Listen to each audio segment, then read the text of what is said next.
afternoon, ladies and gentlemen. My name is Mickey. I'm the host of Beyond Page One. I'm pleased to welcome our guest, Jeff Kahane, today. He's the founder and managing partner at Kahane Law Office. He's been practicing law for over 20 years, volunteer work with various educational institutes and community organizations. He's received the Alberta Centennial Medal for his community contributions. There's a lot that he does, and I'm not going to list it all today. So, Jeff, beyond the impressive titles and accolades, who is Jeff Kahane at his core, and what drives you to do what you do? Sure. I mean, there's certainly a healthy dose of random abstract in terms of my existence. And I love it because deep at my core, I know that no matter what happens, it's always going to be for the best and everything will work out just the way it's supposed to, like perfectly. One, I'm not an externally motivated person whatsoever. So through school, if I got like a 50% or 90%, I'm sort of missing that internal piece. I'm motivated by doing stuff that I enjoy, which should be like an obvious thing for most people, I think. But a lot of people, it's like checking boxes or dollars or, clients or goals, whatever like that. I have a hard time working with business coaches because they're like, well, how are we going to define success? Is it, am I having fun every day? And I get really lucky. I found something that I really enjoy doing. Before law as a school teacher. And again, I went from like a 51 to a 74 in my undergrad because it was interesting, but I didn't love it.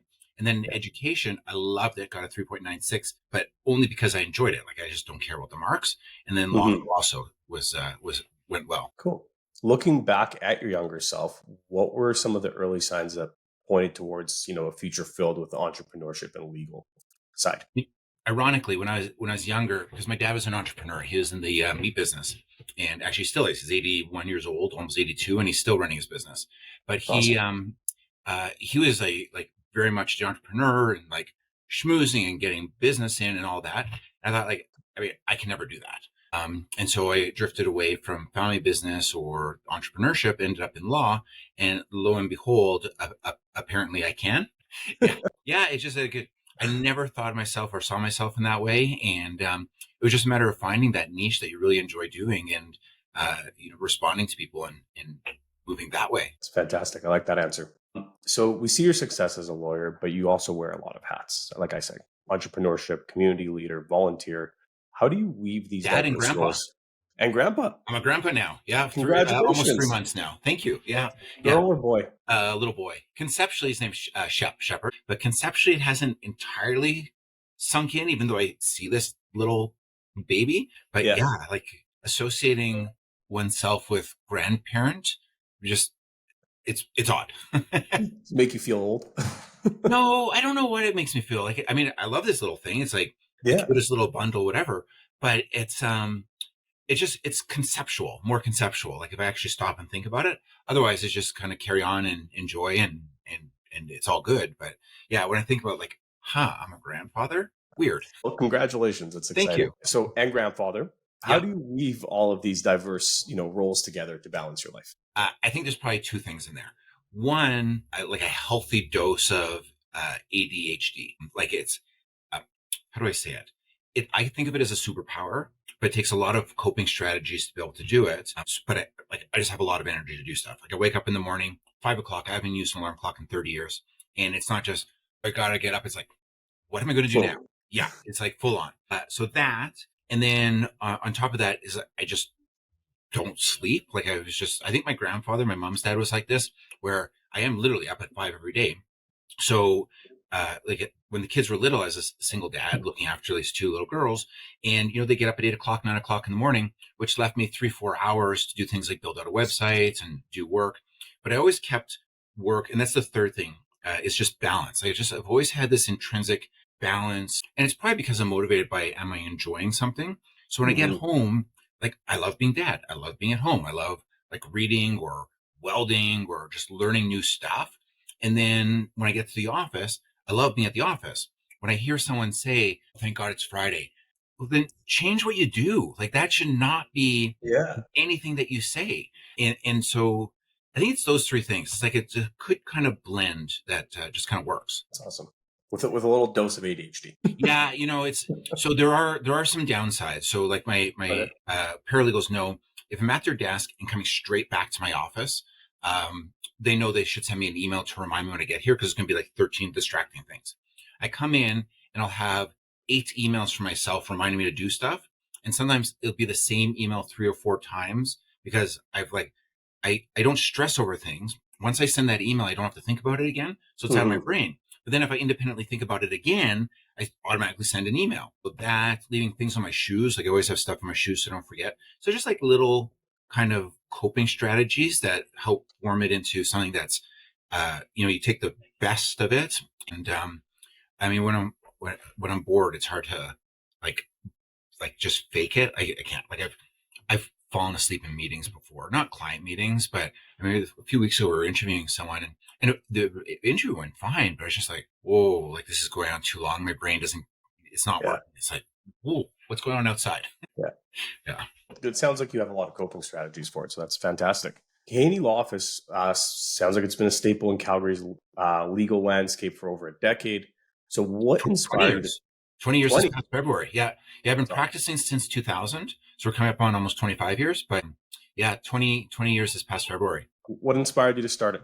Randomness. I'll go back to that beginning thing. So I used to work for Ernst & Young. They had a law firm in Canada, and they, after not Enron, some accounting disaster, decided to separate out audit from like their other groups, and so they shut down their North American law firms.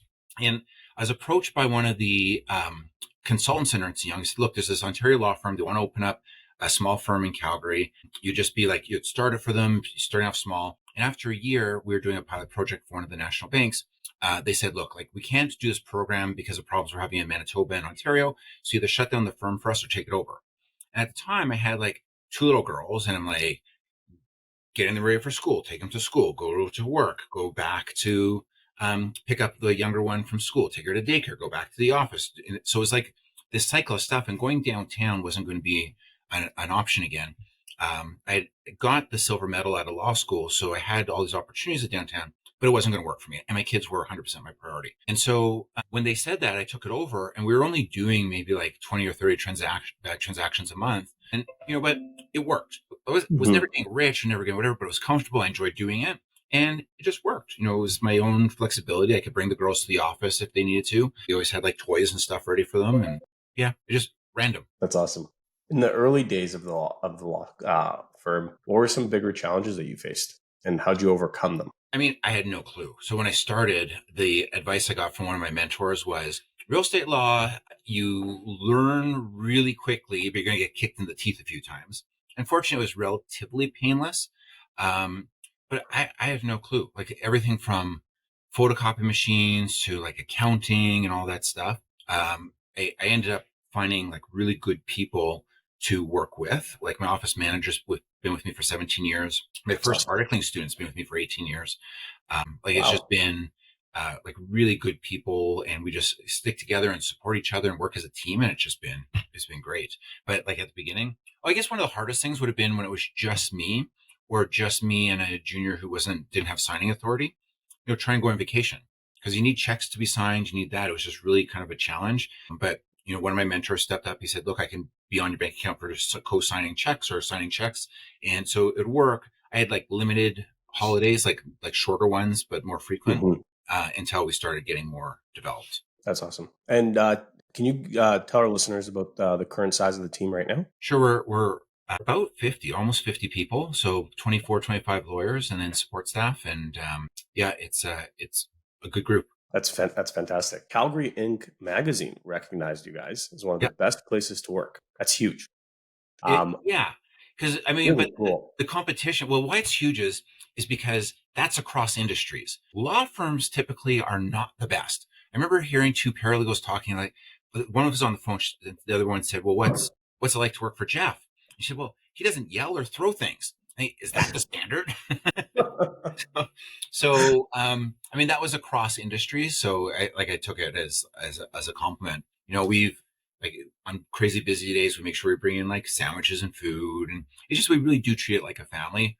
Next Friday we're having Office Olympics, so we'll have just internal after work, like just the stapler toss, whoever throws it the farthest, and we have like a That's golden awesome. stapler award, and so we've been doing that for like 15 years or something. So it's yeah, it's just the little things. I might take a page out of your book on that. That's It's really good. What cool. do we do? We have new events this year.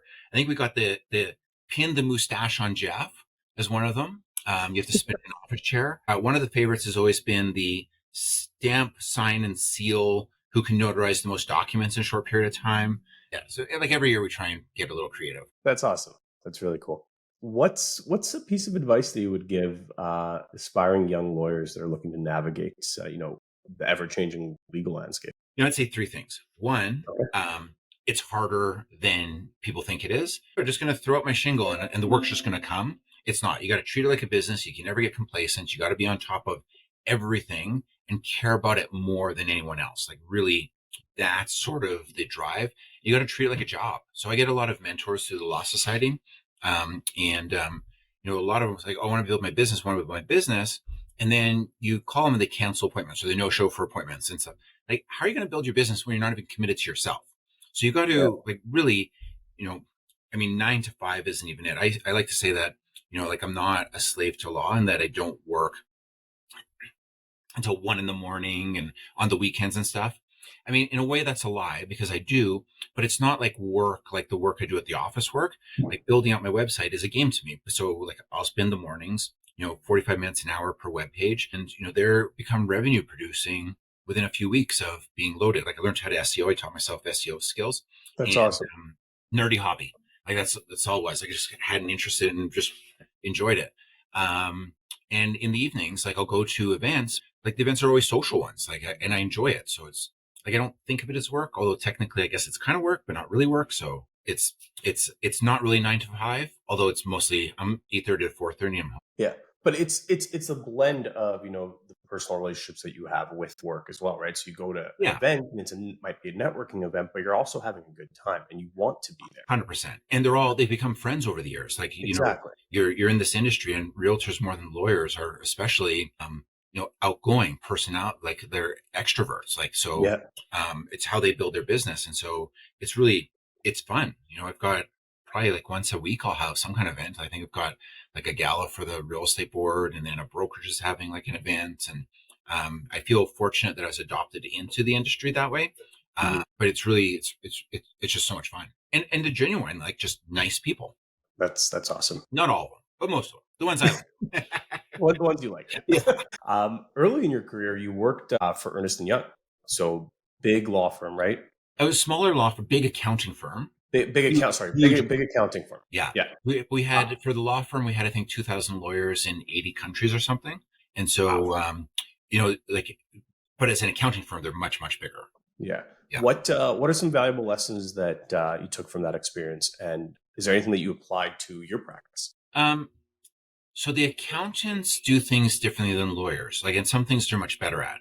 So they're better at actually um, creating work between groups as opposed to making it competition. I joke that a downtown law firm is kind of like the game of Survivor, where you need to have your alliances, and if you don't have work, then you get kicked off the island. And so it's really like it can get cutthroat internally. We work very much as a team. So if let's say a client says, book with Jeff, like I want to come in at 2, the paralegal will say, well, Jeff's busy at 2. Do you want to come at 3 or do you want to see someone else at 2? And there's no infighting over, ownership of clients or anything like that, or who gets to, call them their lead or anything. So that I think was a good thing to take from them. The other thing is they had a contest on how to build a better global law firm out of our London, England office. And Okay. I managed to win this thing and I got to go to the partners meeting in Stockholm. It's like the only associate of like all these partners. And I mean, it was a great opportunity to network. And a lot of the people I even stay connected with like decades later. But when I was there, and this is maybe like where I started thinking entrepreneurial is the way to go. Before I left, I stopped at my local MP and I got a bunch of Canadian flag pins and put them on all my business cards. And when I was there, it got to the point where people were like hunting me down to get my cards and like just say hi and stuff. Yeah. And our national managing partner, who he's now a senator, he said on our way back, he said, Jeff, you work that room like anything else, and yet you weren't even working the room. Like they were hounding you down. And like it was so much fun, and so I really like appreciated that. Huh. It's creative way. That's awesome. Yeah, it just seemed like a silly fun thing. And when I did it, it's like when I get Yeah, on an airplane, I always bring chocolates for my FAs. Like I love like that a $10 box of chocolates can make, what is it, four or the five happy. people's lives so happy. I mean, they're Yeah, so underappreciated for the work that they're doing. They're keeping you safe. They're like serving terrible food in like an awful restaurant. And it just makes them like glow. It's like I love it. that's awesome. I have a note here about Dictacom International. Yeah. Tell me about it. What is it? So over the years, I've had a couple of ideas that I launched in like business ideas not related to law. Dictacom was one, and the Showbags was the other one. But Dictacom was I had a friend I went to law school with who was working for a big international firm that had offices overseas in Southeast Asia. And the way their internal process was, if they needed something dictated and typed up overnight, is they would send the recording to someone in the Asia office who was daytime there. They'd type it up and be ready and waiting for them in the morning. And I thought, that'd be like an interesting business standpoint. And around the same time, the federal government had asked me to do a trade mission to India. And so I was talking to our, was it like the Canadian Royal High Commissioner to India or something? And he gave me a list of names of companies that did medical transcriptions. So that's Okay. the infrastructure is all there, and it's India, it's across the time zones. So I thought, why don't we marry these two ideas where you can pick up your phone, dictate what you need dictated, it gets sent over, and I'm only getting charged like a cost per character by them, marking it, Hmm. charging a cost per character plus on the other end, and literally like no overhead. And that file would then be emailed to the person who sent the dictation first thing in the morning. Like it was done overnight. But That's I don't know, awesome. that's kind of like a fun. Is is that still being used today? No, it's like Yeah. technology has changed so much since then. That was a Yeah. long time ago. Like now I can talk into my phone and it mostly gets my text messages right. Yeah. Yeah, It's yeah. yeah. I mean, there's tons of transcription, even AI now coming out. It's Yeah. It's like the technology is really, and it was fine. It was never like my bread and butter or anything, but it was like yeah, it was the journey that I enjoyed. Like I yeah. mentioned, I do welding. Like I like just trying new things, or I wake up with an idea. I tried watching TV. That's when I learned how to weld, and I thought, why am I sitting here? I lasted 5 minutes. Why am I sitting here watching other people pretend to have a life? I went to Princess Auto and bought like a welding kit, took it home, and just, I mean, I almost set the garage on fire, but it was fun. Not perfect or beautiful, but I just enjoy the process. Something to do. That's Yeah. fantastic. I actually just welded a pannier for quad, one for the front, one for the back. And the one in the front, because we're at property in BC, we always have happy hour at 4, is there, I welded, what do you call them? Like cup holders Oh, for cool. beverages, because you need two hands to work the machine. Yeah. That's awesome. That's awesome. Speaking of, some tools and softwares and things like that, is there anything that you're leveraging right now internally that you can share? Like a tech That you, standpoint. yeah, like tech standpoint. Yeah. I mean, I guess there's two things. One is like our website. Like our website will get 3,500 referrals a month off our website, just organic, optimized, like Fantastic. search engine, like driven And searches. you did that yourself. Yep. Yeah. That's The whole awesome. thing. Yeah. That's Like I'll that's get so that's what calls. my background's in. So that's fascinating. We can have a conversation SEO. offline Yeah. about it. I found it is like, it's like this game of Sudoku. That's what, like, I have to gamify things to enjoy it. Like if you have a diamond that only is like two facets and that's it, you have a piece of glass. There's no sparkle. But if you have like the cut and the clarity and the, no occlusions and all this stuff, all these little pieces that come together to make it work. And then you're combining, there's the back end stuff. You got the, like the user experience stuff. There's contradictions in what Google wants and what users want, and just like developing out. And then it's constantly changing. So it's like, it's just this really fun game to do. Sometimes I'll compete with myself. Like, let's see how many days it takes for this page to rank number one on first page of Google. I think 12 or 14 hours was my record. Usually it's 24 to 48 hours and it gets indexed and starts That's getting awesome. searched. But Hey, if law ever gets boring and you want a job, let me know. I thought about it. So here's the thing. Like I don't have an appreciation for the lack of time that I have to do all the things I get excited about. Yeah. And so I have an idea. I think I have like 150 domains because I have an idea like Calgary Bath and Tile. I love building the websites. I'm going to build one for Bath and Tile. I'll sell the leads. And, like I had this great plan. But like, I don't have time to do that. I have one of my trades out in BC is a drywaller and just like a really nice guy who's starting fresh after some life challenges. Yeah. And so I just built him a website. And he's like, you did what? Yeah, I bought the domain. I'll transfer it to you right now. And here's the site. And it's like for, drywall and renovations. And he's like, he's started to cry. He's like, well, why would you do something so nice for me? Like, I drywalled your cabin. And like, well, because it seemed like a nice thing to do. That's awesome. It's very Yeah. cool. So I just don't have time to do all the things I want to do. That's fair.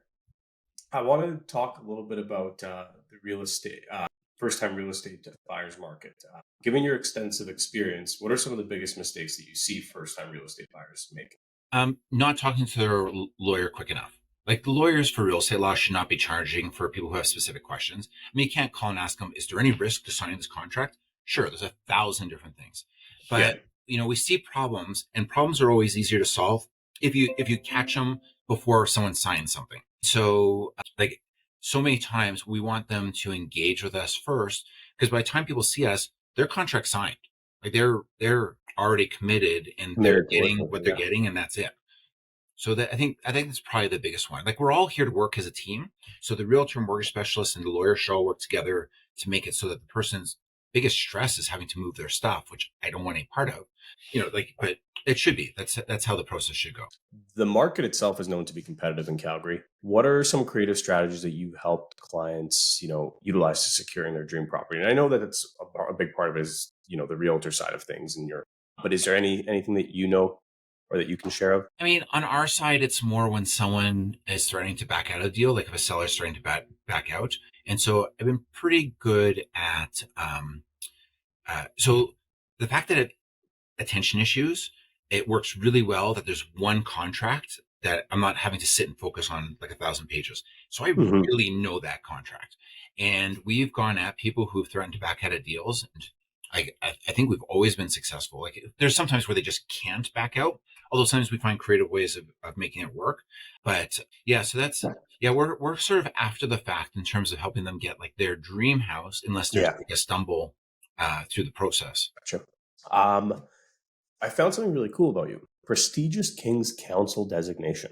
Yeah. Can you share what that is? Yeah, so the Law Society, well, it's actually the province of Alberta. They, every 2 years, they have a call for nominations. And what they're looking for is contribution to your community, contribution to the legal community, excellence at your practice area of law. And you have to have a minimum number of years you're practicing, but I mean, anyone can wait it out. Yeah, and so technically it's like, if the king needed legal help in Alberta, these are part of their King's Council who's able to do it. And it's like, in some respects, it's like it's both a political and a just recognition of hard work. I'm not Yeah. like a political person. So one friend who worked at the law site, she said, Jeff, you really earned yours. Like, you like done it. So it was like, when I found out, actually, it's funny how I found out. I was on the way to Europe or something. And when you're on a flight, every once in a while, you'll get like a little bleep of cell coverage that pops up. Yeah. Yeah. And so I must have got this little bleep, and this email pops up from one of my lawyers, or text message saying, congrats on at the time it was QC, not Casey, on the QC. Like, what? And of course, that it lasts for like a second, and you're And like, then gone. Google, what? And that's how I found out. And I actually had like a little tear. Like, it was just really kind of touching that to be thought of by my peers that way. That's fantastic. Have you seen an impact from a career side of things once you got it? Not even remotely. No. I mean, I'm told that sometimes if you're a litigation lawyer and you're in court, like the junior lawyers get like all scared of dealing with a KC or QC. I don't think so. I mean, I'm the opposite. Like, I had one of the lawyers we were dealing with, and he said to me, we just finished resolving a matter. And he said, I wasn't even going to take this file. Like, I knew you were going to win. I knew you were going to win. And so I actually drove over to his office with chocolates again, not the same kind they get the flight attendants. And I just said, like, hey, like, never be afraid to represent a client. Like I might win because I know the contract, but my position's only as good as my client's situation. So never ever like fear that. Like, please bring it on. And sometimes I wish I hadn't encouraged him so much, because he can be quite aggressive. But I say that tongue in cheek. Like, I think it's like really good for us to be able to. Well, we have to. It's our clients. Like, it's their house is everything for them. Yeah, you're competing for your client, right? Yeah. Yeah. So It's not even like I don't even see it as fighting with another lawyer. Like some lawyers get very agitated, and it's like a personal affront. And it's like it's not our issue, and it's not to say it's not that we about don't us. advocate for them, but it's not like we should work together to find a resolution that works for both our clients. So if you just Um, come in from a like a positional standpoint, like I want this, well, I want this, you're never going to get anywhere because that doesn't work. It's like, okay, what's your client's concerns? Here's my client's concerns. So let's see if we can figure out a solution that works even better and just get creative with it. And that's what makes it more fun than just like govern yourself yeah, accordingly or, barking at each other. So yeah. we had one lawyer, everyone had a hard time with him with one particular issue, like consistently. And I said to him, I actually was called in, I was on holidays, but I was called in to resolve a matter that the firm that was representing the client initially wasn't dealing with. And I said, hey, like when I'm back, do you want to just go for a beer? And we went for a beer, and I've never had an issue with him since then. It's just, building those connections, like those, because it's like you get to know the person. It's hard to be angry at a person. And then, yeah, let's work together, figure this out. Yeah, it's not a fight, it's a dance. Yeah, exactly. Great analogy. I love Yeah. analogy. So we talked a little bit about technology and the website side of things. What roles do you see technology playing in the future of real estate law? And legal tech tools are providing a lot of value for a lot of lawyers right now. What's kind of your future cast on it? Yeah, I think so. I mean, the most disruptive things in industry right now would be like AI Yeah. and blockchain. I think the issue. So I'm going to see my career through. Like I'm not worried about it because you can't you can't AI solutions to what we deal with. You could the transaction itself, Hmm. but there's so much more to the transaction because like things go wrong on almost every deal.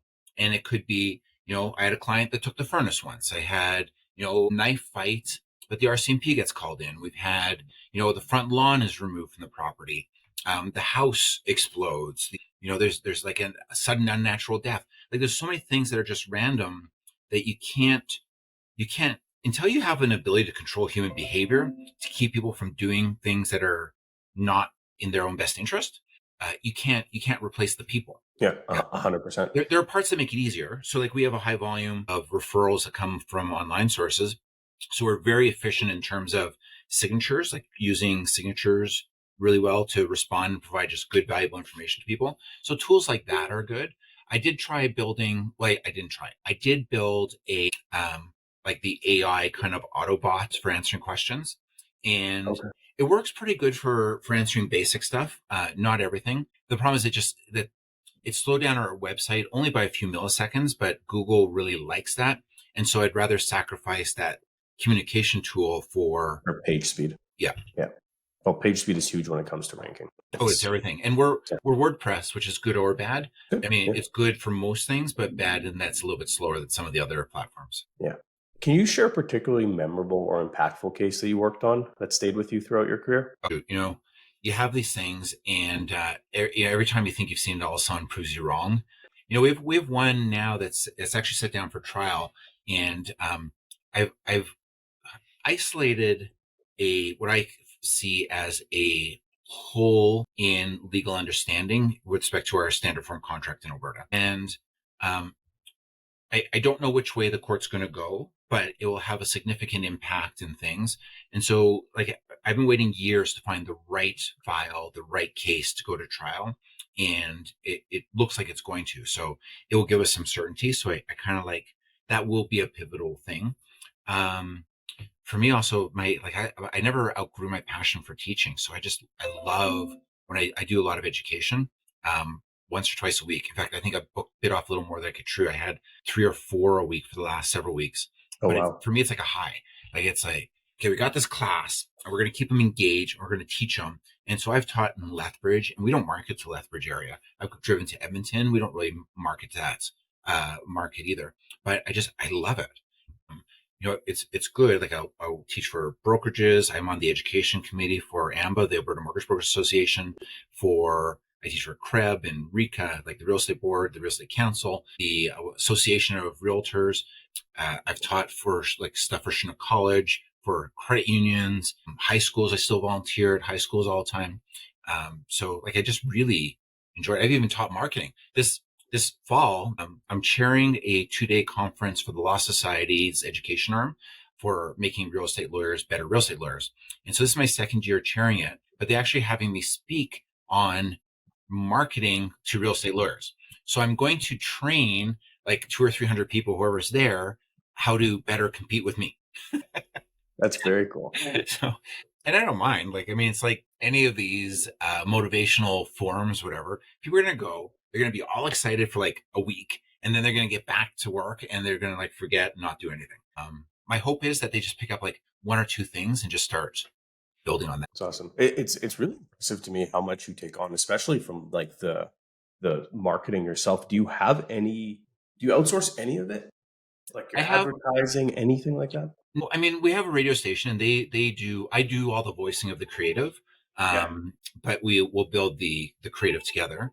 I do have a great IT guy who can do some of the background stuff on our sites.